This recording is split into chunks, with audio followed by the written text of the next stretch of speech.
What's going on, boys? My name is Jack and welcome to the Fight Vaults. Now, we have got a banger of a video today. We're going to be talking about Ilia Topuria's return. We're going to be talking about Charles Oliveira and Max Holloway throwing the game plans out of the window. We're also going to be talking about Conor McGregor's return, potential return, who he may be facing.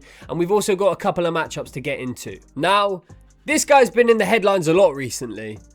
And he's been going through a pretty messy divorce, if you didn't already know. Ilia Topuria has been going through a messy divorce with his ex-wife. And it's got real messy. It's got real messy, it's involving their children, and it's completely in the public's eye. Now, we haven't heard much in terms of Ilia Topuria's fight career and how it's going to be playing out within the near future. However, that is not the case anymore. He has jumped on X and he has replied to a few questions that he has received. We're going to be getting into what he's been saying, and we're going to have a look at when he's going to be returning and who he's likely to face when he does actually return. Now, I don't really know how long these things kind of last, but it seems like Ilia Topuria might be through the bulk of the potential issues when it comes to the divorce that he's been going through. Or at least it seems like that's the case. And we had just recently, this was a couple of weeks ago now, but Ilia Topuria and his wife, Georgia Uzcategui, I think that's her name, Uzcategui. I don't know. I don't really know how to pronounce her name, but we saw a very public court appearance from the both of them. When Georgina left, she left without saying a word.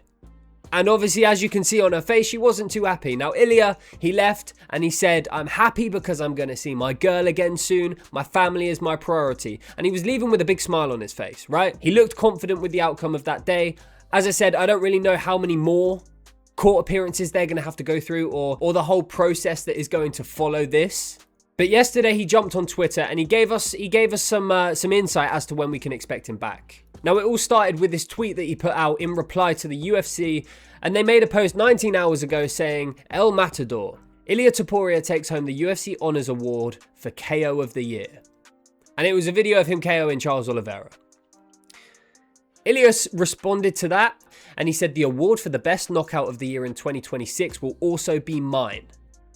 Big, bold statement, considering that he hasn't got anything scheduled, and at this point in time, we didn't really know anything about his return, who he's going to be facing. There was speculation. A lot of people were going to say, oh, Paddy versus Justin. People were speculating Arman, but we didn't have anything concrete. Now, Ilia has responded to a few of these comments that he received following this post. As I said, nothing is concrete at this point in time, but we've got an indication when we can expect a return, right? And one of the replies that he got from this was someone who said, hi, bro, when do you think you'll fight again? Ilia Topuria responded and he said April to June. The response after that was someone saying Arman ? And Ilia said the winner between Paddy and Justin. So it looks like we've got a fight. Now, I don't know if Ilia's been talking to the UFC personally. I assume he probably has, and I assume that this is something that is arranged. And it obviously works massively in the UFC's favor just because we have got the White House event in June, right? So the likelihood is that we're going to get Paddy versus Gaethje next week, and we're going to see the winner of that fight face Ilia Topuria to unify the belts at the UFC White House event on June 14th. And then we got this guy, Bruno Pereira da Cruz, who very simply said, Islam submit you. Big brain time there from Bruno Pereira da Cruz. And Ilia even responded to that. Not even in his dreams. He's bad even at dreaming. So Ilia's he's getting that itch. Now, I don't know if he's been responding to these because the tightness of the situation that he's in with his wife is easing off, ex-wife, sorry. But he's given us an insight as to when we can expect him back, which is very exciting. Now, I did just want to mention that because on the topic of Ilia versus Islam did an interview with Match TV and he spoke about Ilia personally, and they were talking about the fact that Ilia might want to be moving up weight class to face Islam at 170. And Islam Makhachev said if he wants to move up, then welcome. He can because he's got nothing to lose by moving up. If he loses, he goes back down to lightweight, and that's it. He'll defend his belt there. I've already been the lightweight champion, and I'm definitely not going back down. So, any sort of speculation that Islam's going back down to 155, we can just shut that off right now. It's not happening. He's got his second belt, he's keeping his second belt, and he's going to be defending his second belt, right? So the challenge is accepted, and I think at this point, these two need to stop fucking flirting and just get it on. 2026, we need to make this fight. And I don't think Ilia gives a fuck about the lightweight belt. I know he said that he's going to be facing the winner of Paddy versus Gaethje, and after that fight, he's got the Arman fight. But outside of that, there's not really a whole load of compelling matchups. There is matchups for him to take at 155, but in general, people don't really care whilst we've still got the Islam Makhachev fight waiting in the wings. And I just wanted to touch up on this whole situation because I'm really anticipating the return of Ilia Topuria. I'm obviously massively anticipating the fight of Islam Makhachev versus Ilia Topuria. And I really do hope we get it in 2026. Because if we don't get it in 2026, then in my opinion, correct me if I'm wrong. Feel free to correct me if I'm wrong, but like, this is a way bigger what if fight that didn't happen than Tony versus Khabib. Now, you can call me a new fan, you can call me a casual, but Tony versus Khabib was big for the time. But the times have changed. As our boy Schmitty would say, this is fucking massive. There is not a bigger fight that you can do in the UFC right now. Tom Aspinall versus John Jones, the ship has sailed. Tom Aspinall versus Alex Pereira, there's too many question marks right now. This is the big fight. This is the fight that we need. This is the fight that we want, and this is the fight that we should fucking get in 2026. Tell me that I'm wrong. Amps me up, dude. Amps me up. I really want this fucking fight, and I feel like we're not going to get it. I really feel like we're not going to get it. Maybe someday. Maybe someday. I'll continue to pray. But until that moment, I don't know, dude. I don't know. Anyway, enough of that. Let's move on to the next story that we've got to cover here. And it is involving these two guys, Charles Oliveira and Max Holloway. Now, these guys are set to face each other in March at UFC 326. And the story of this week involving these two is the fact that they just both seem to want to throw the game plan out the window and do a Freaky Friday with each other. They want to copy each other's game plans, right? We've got Max Holloway out here saying that he's going to try and submit Charles Oliveira. We've got Max Holloway saying that he is going to try and submit Charles Oliveira. And we've got video of Charles Oliveira simulating the last 10 seconds. Dude, he's even pointing to the ground. We're going to get onto that in a minute. But first, we're going to talk about Max. Now, for OG followers of the page, you guys will know that Max Holloway was my first love in MMA, right? I am a massive Max Holloway fan. He's always been my favorite fighter. I will always have massive appreciation for Max Holloway and everything that he's done in his career. He is the BMF through and through. I know Ilia beat him, but if we're talking about fighters, fight style, and just character, Max Holloway's the fucking BMF forever, dude. So I will always admire Max Holloway. Now, this motherfucker's crazy. This motherfucker's always been crazy. And he's been crazy for a long time. Now, he put out a video this week where he was talking about his game plan against Charles Oliveira.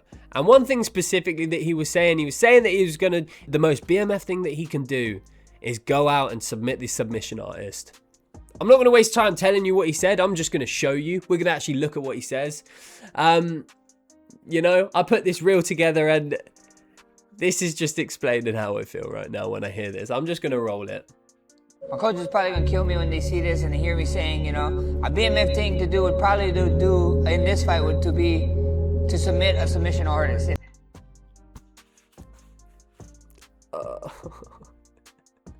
Don't do it. Don't do it, Max. Please, don't do it.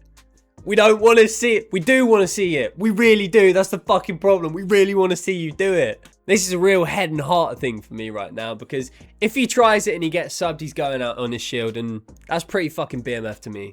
So, I mean, I don't know. Personally, dude, just get the safe win. Stamp yourself. Stamp your legacy. But I understand it's Charles Oliveira versus fucking Max Holloway. We get these fights once every million years. We don't. I'm exaggerating, but it feels like we do. And Max Holloway, he said he's going to try and submit him. Now, I don't know if he's actually going to do that. Everyone's got a plan until they get punched in their face, right? You know, a guy who knows for submitters, I've been pretty BMF, but, you know, at the end of the day, never say never, you know?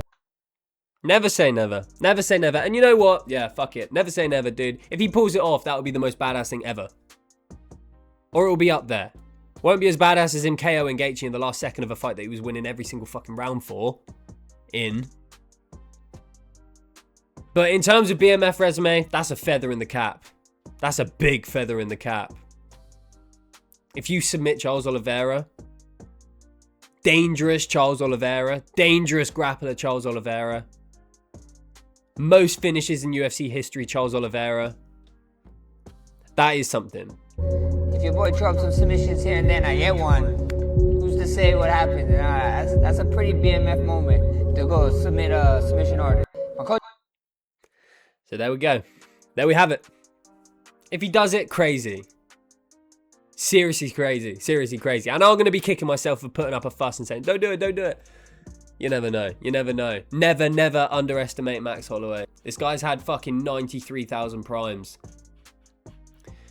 Time will tell. On the flip side now, we got Charles Oliveira. And Charles Oliveira's been putting out some sparring footage. Okay, maybe not Charles Oliveira, but Charles Oliveira's teammates have been putting out some sparring footage. Probably with his blessing. And some of the footage that we saw, or that I saw this week, was a video of Charles pointing to the fucking ground and then slugging it out. I won't play the audio. Because I don't want to get copyrighted. But yeah, sparring footage surfaced of Charles Oliveira pointing to the ground, simulating the last 10 seconds of the fight. I personally don't even think it's going to make it past 2 rounds. But you never know. But we've got Charles Oliveira here pointing to the ground. Let's have a little watch.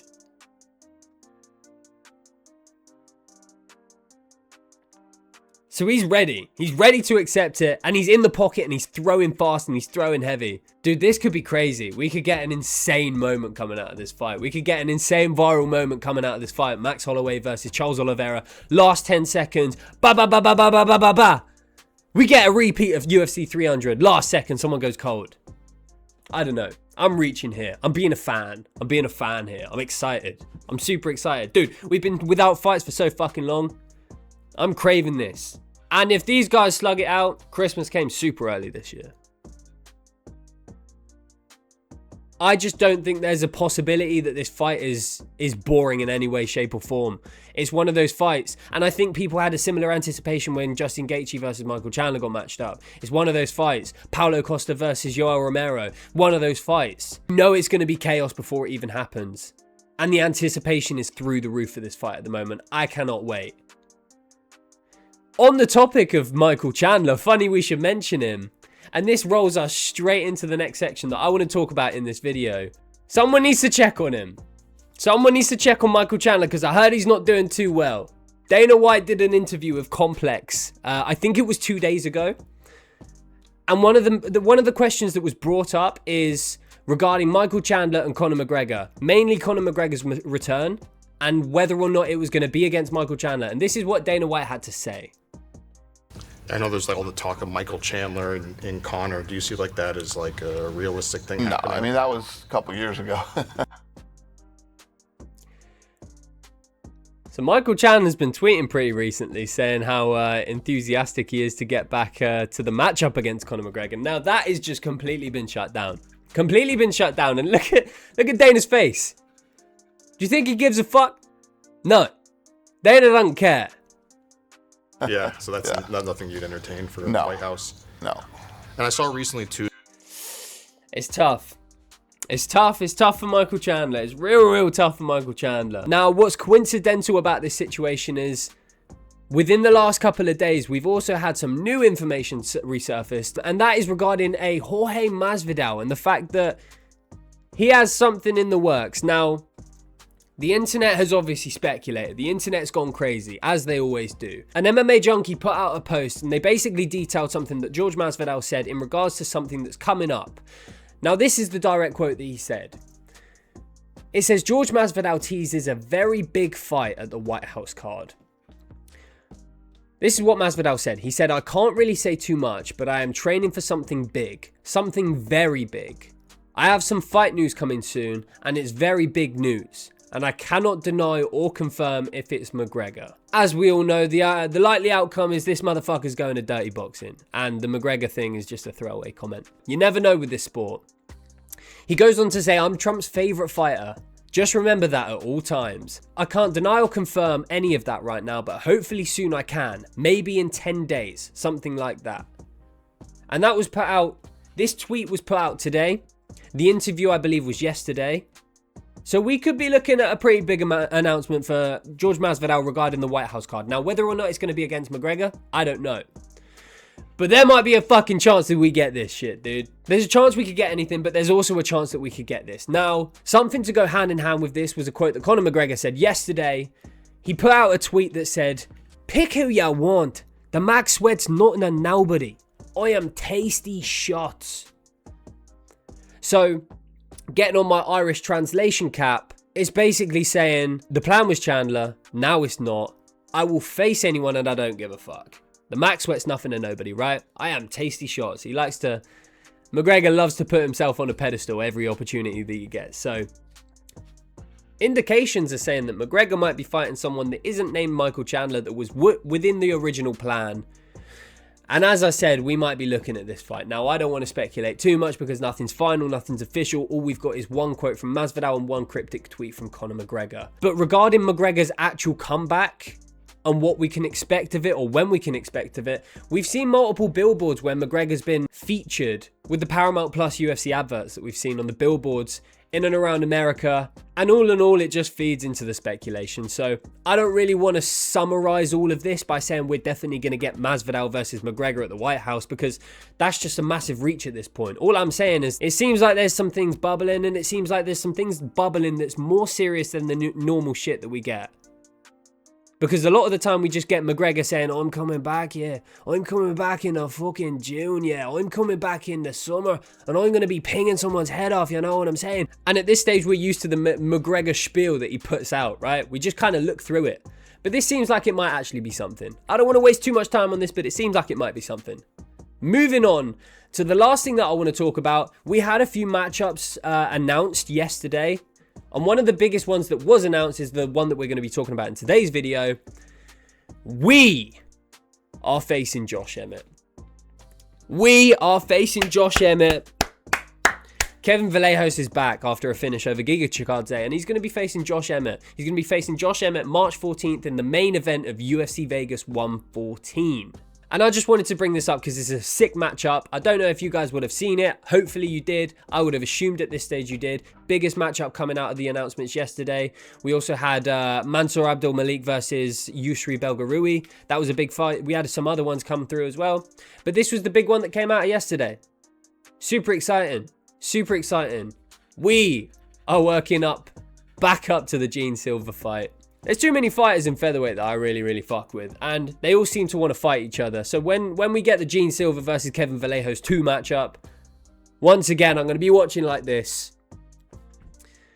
But yeah, this seems like a nice place to wrap up the video. I just wanted to go through these updates, and I will be doing a few more of these update videos throughout the week as it goes on. Every time I have like a collation of things to talk about, I'll get them on some tabs and I'll get them up for you guys, and I'll have a little chat and we'll talk about how we feel about these fights. We'll talk about how we feel about the news coming out of the MMA world, and I want this space just to be somewhere where we can talk about these things, you know? But as I said, that marks a nice point for us to wrap up the video. Thank you very much for watching. I really appreciate each and every one of you who does watch the videos, who does hit the like buttons, who does hit the bell buttons, who does do all of the YouTube stuff. Really appreciate you guys. Thank you so much. I hope you have an amazing day, and I will see you guys in the next video. Thank you very much.